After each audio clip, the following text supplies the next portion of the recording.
Hello students, आज chemistry वाला part करेंगे पॉलिटेक्निक।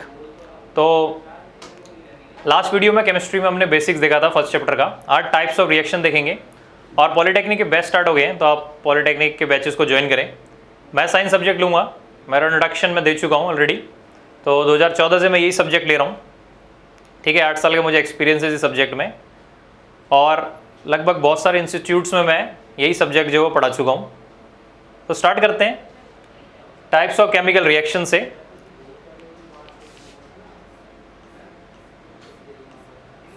तो क्या क्या टाइप्स ऑफ रिएक्शन होते हैं ऑलरेडी लास्ट वीडियो में हम डिस्कस कर चुके हैं, तो वो वीडियो देख लेंगे। टाइप्स ऑफ रिएक्शन से पहले वाली आज करेंगे टाइप्स ऑफ रिएक्शन, और ये चैप्टर एंड हो जाएगा फर्स्ट चैप्टर। तो क्या क्या टाइप्स ऑफ रिएक्शन होते हैं वो हम देख लेते हैं यहाँ पे, ठीक है। तो पहला जो है टाइप ऑफ रिएक्शन वो है कॉम्बिनेशन रिएक्शन।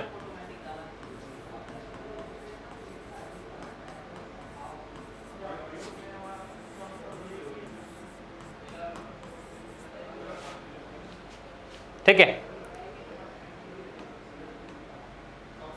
देखिए कॉम्बिनेशन रिएक्शन क्या है। कॉम्बिनेशन रिएक्शन आपको नाम से पता चल रहा है, चीजें कंबाइन हो रही हैं, जुड़ रही हैं, इसे कहते हैं कॉम्बिनेशन रिएक्शन। तो कॉम्बिनेशन रिएक्शन का मतलब यही है कि अगर मेरे पास दो या दो से ज्यादा रिएक्टेंट्स हो और मेरा जो प्रोडक्ट है वो क्या हो, single product.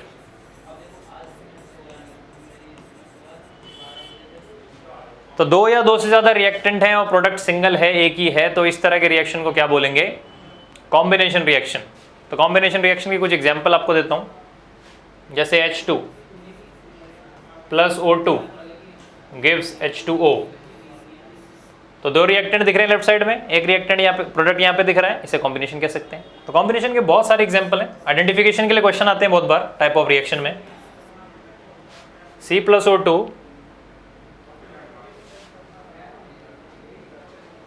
gives CO2, okay. और इसको लिखने की आपको जरूरत नहीं है, आपको पीडीएफ जो है इसकी भी मिल जाएगी, ठीक है।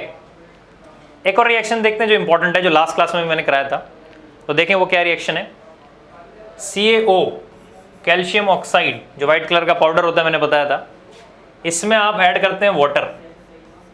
इसमें अगर आप वाटर ऐड कर रहे हैं तो यहाँ पे क्या बन जाएगा, calcium hydroxide plus heat release होती है, वो आप लिख सकते हैं। पर कॉम्बिनेशन रिएक्शन में उसका कोई मतलब नहीं है, बट फिर भी हमें पता होना चाहिए। तो यहाँ पे क्या हो रहा है, कैल्शियम ऑक्साइड पे मैं वाटर डाल रहा हूँ और कैल्शियम ऑक्साइड में मैंने वाटर डाला तो कैल्शियम हाइड्रोक्साइड बना और हीट। ये कैल्शियम हाइड्रोक्साइड इसलिए भी इंपॉर्टेंट है, वाटर वॉशिंग में यूज होता है। इस पर क्वेश्चन आते हैं कि ऐसा सब्सटेंस जिसको हमने वाटर वॉशिंग पे यूज किया वो क्या है, उसके बाद कौन सा कंपाउंड बना, वो कैल्शियम कार्बोनेट बनता है, इससे CO2 अगर रिएक्ट करे, वो भी बताऊंगा अभी। तो फिलहाल ये एग्जांपल दिए मैंने कॉम्बिनेशन रिएक्शन के, कि दो या दो से ज्यादा अगर रिएक्टेंट और प्रोडक्ट एक ही हो, सिंगल प्रोडक्ट हो, तो इसको हम कहेंगे कॉम्बिनेशन रिएक्शन, ठीक है।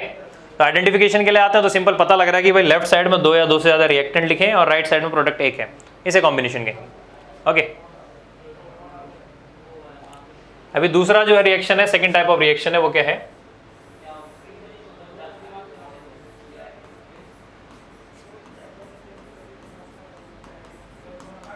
Decomposition reaction. देखिए डीकम्पोजिशन का मतलब है, नाम से पता लग रहा है, डीकम्पोज होना, ब्रेक होना। तो ब्रेक होना, टूटना, क्या मतलब है, तो डीकम्पोजिशन का मतलब है कि मेरे पास एक रिएक्टेंट है और 2 और मोर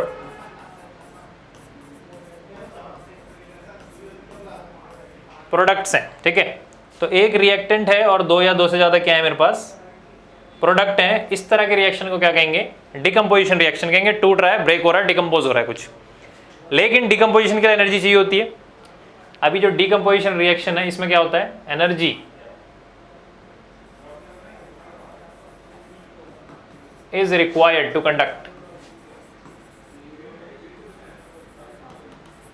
तो एनर्जी चाहिए होती है डिकम्पोजिशन करने के लिए, किसी भी कंपाउंड को ब्रेक करने के लिए, डिकम्पोज करने के लिए हमें एनर्जी देनी पड़ेगी। एनर्जी मिलती नहीं है, एनर्जी देनी पड़ेगी। तो एनर्जी देंगे तो इस तरह के रिएक्शन को हम एंडोथर्मिक भी कहते हैं। तो ये टाइप ऑफ कैसा रिएक्शन है, endothermic.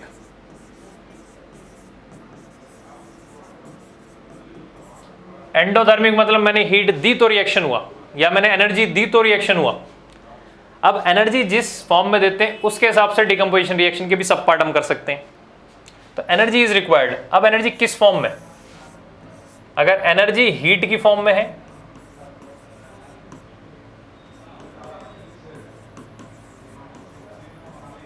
In form of heat,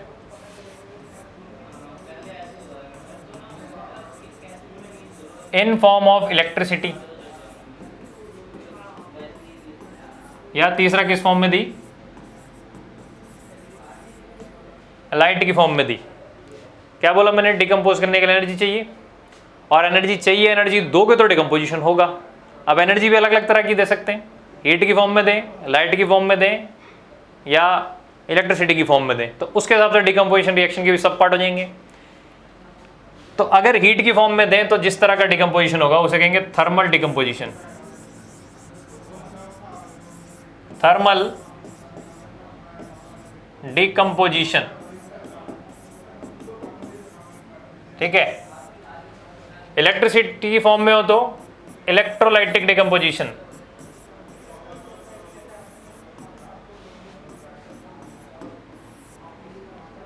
light की फॉर्म में हो तो फोटो डिकम्पोजिशन, ठीक है। Thermal decomposition, electrolytic decomposition, photo decomposition, depending on किस तरह का एनर्जी आपने दी है। कुछ एग्जांपल लेते हैं एग्जाम में, अगर आइडेंटिफाई करने को है किस तरह का डिकम्पोजिशन है तो देखें कुछ एग्जांपल। थर्मल का एग्जांपल लेते हैं। तो थर्मल डिकम्पोजिशन में अगर हम ले लेड नाइट्रेट, और लेड नाइट्रेट को करें हीट, तो lead oxide plus NO2 plus O2। कोई भी बता सकता है क्लियरली यहां पे देख के कि लेफ्ट साइड में क्या है? एक रिएक्टेंट है और 3 प्रोडक्ट हैं, और तीनों प्रोडक्ट कैसे बन रहे हैं? हीट करके बन रहे हैं। तो इस तरह के रिएक्शन को कहेंगे थर्मल डिकम्पोजिशन। तो लेड नाइट्रेट को हमने हीट किया और इससे हमारे पास क्या बन गया? 3 प्रोडक्ट बन गए और हीट देके, तो यह होगा थर्मल डिकम्पोजिशन। तो लेड नाइट्रेट जो होता है वो व्हाइट कलर का होता है, कलर अगर हमें पता हो, और लेड ऑक्साइड येलो कलर का होता है। और इसका क्या कैरेक्टरिस्टिक्स है, किस तरीके से पता चलता है ये रिएक्शन हुआ है? तो इसमें ब्राउन फ्यूम्स बाहर निकलते हैं, ब्राउन कलर की गैसेस, ब्राउन फ्यूम्स।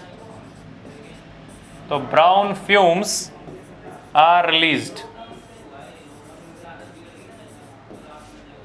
इसके ब्राउन फ्यूम्स NO2। तो इस तरह का रिएक्शन है, हमने एक रिएक्टेंट को हीट किया, 3 प्रोडक्ट बन गए, तो थर्मल डिकम्पोजिशन। एक और एग्जांपल लेंगे। फेरस सल्फेट को मैंने हीट किया, तो फेरस सल्फेट को मैंने हीट किया तो बना ferric oxide plus SO2 plus SO3। तो यहां दिख रहा है इसको भी हीट किया, एक रिएक्टेंट को हीट किया, 3 प्रोडक्ट बन गए। हीट करने से बने तो 1 से 3 बने तो डिकम्पोजिशन, और हीट करने से बने तो थर्मल डिकम्पोजिशन। तो ये रहा thermal decomposition ferrous sulphate. Ferrous sulphate वैसे हाइड्रेटेड फॉर्म में आता है, तो ये ग्रीन कलर का होता है, तो हम ग्रीन लिख सकते हैं।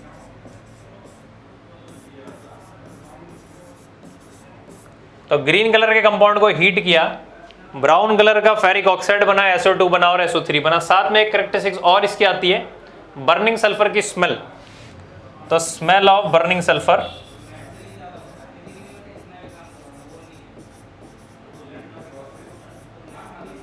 ठीक है। तो बर्निंग सल्फर की जो स्मेल है वो यहां पे बनती हुई दिखती है, आती है।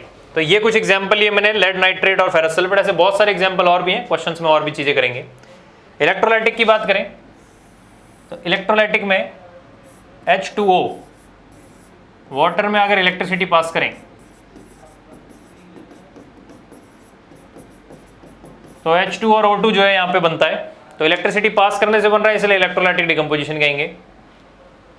अब H2O में डायरेक्ट इलेक्ट्रिसिटी पास नहीं हो सकती, कंडक्टर नहीं है वो। तो क्या करते हैं कंडक्शन के लिए? डाइल्यूट एसिड डालते हैं एक बीकर में, इलेक्ट्रोड्स लगाते हैं और फिर ये प्रोसेस होता है। तो वो प्रोसेस की डिस्कशन की जरूरत नहीं है कॉम्पिटेटिव एग्जाम में, वो एकेडमिक के लिए, उसको भी छोड़ देते हैं। बात ये समझते हैं कि H2O में इलेक्ट्रिसिटी डाली तो H2 और O2 बन जाता है। ये एक एग्जाम्पल है, ऐसे बहुत सारे एग्जाम्पल और हो सकते हैं। जैसे मैं अगर NaCl ले लूँ मोल्टन फॉर्म में पिघलाकर और इसमें इलेक्ट्रिसिटी पास करूँ तो Na+Cl2 बनेगा। ये भी थर्मल डिकम्पोजिशन का, इलेक्ट्रोलाइटिक डिकम्पोजिशन का एक एग्जाम्पल है। ठीक है, यहाँ पे ये इलेक्ट्रोलाइटिक डिकम्पोजिशन का एक और एग्जाम्पल है। फोटो में क्या करना पड़ता है, लाइट पास करेंगे। जैसे सपोज AgCl, सिल्वर क्लोराइड के क्रिस्टल है AgCl। अब इस AgCl में क्या पास करूं मैं, लाइट या सनलाइट, तो Ag+Cl2 रिलीफ बनेगा यहाँ पे। तो एक रिएक्टेंट दो प्रोडक्ट, लाइट की वजह से फोटो डिकम्पोजिशन। ऐसी अगर सिल्वर ब्रोमाइड लिया जाए, सनलाइट, तो Ag+Br2, तो एक रिएक्टेंट दो प्रोडक्ट में बना लाइट पास करके तो फोटो डिकम्पोजिशन। अब यहीं से एक क्वेश्चन आता है इसी का, ये जो AgCl हमने लिखा हुआ है कि ये जो AgCl है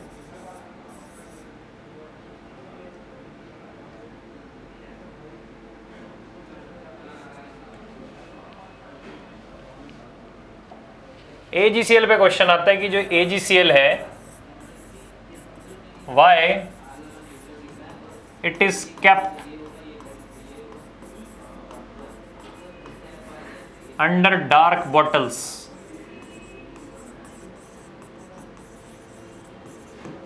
AgCl को डार्क बोतल में क्यों रखना रिकमेंडेड है, क्यों ऐसा करते हैं कि भाई डार्क बोतल में रखो इसको, ऐसे जनरल क्यों नहीं रख रहे। देखो डार्क बोतल में सनलाइट नहीं आएगी अंदर, या लाइट अंदर नहीं आएगी, तो ये डिकम्पोज ना हो जाए।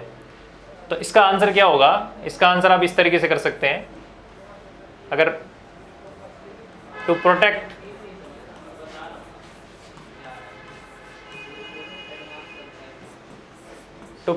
इट फ्रॉम लाइट, लाइट से बचाने के लिए।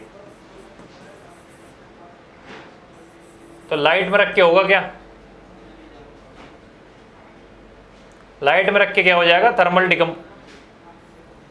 फोटो डिकम्पोजिशन हो जाएगा इसका। तो इसका फोटो डिकम्पोजिशन ना हो इस वजह से इसको क्या रखते हैं, बोतल में प्रोटेक्ट करके रखते हैं, इस वजह से थर्मल डिकम्पोजिशन इसका ना हो। ओके, तो आज हमने दो रिएक्शन डिस्कस किए, कॉम्बिनेशन और डिकम्पोजिशन डिटेल में। इसके बाद क्लासेस आप ज्वाइन करें, डिटेल में पूरा चैप्टर पढ़ाऊंगा और नेक्स्ट वीडियो में इसके आगे कंटिन्यू करेंगे। इसमें हम पढ़ेंगे डिस्प्लेसमेंट, डबल डिस्प्लेसमेंट और रेडॉक्स। ठीक है, तो आज की क्लास में जो जो करा है एक रिवीजन आपको मैं देता हूं।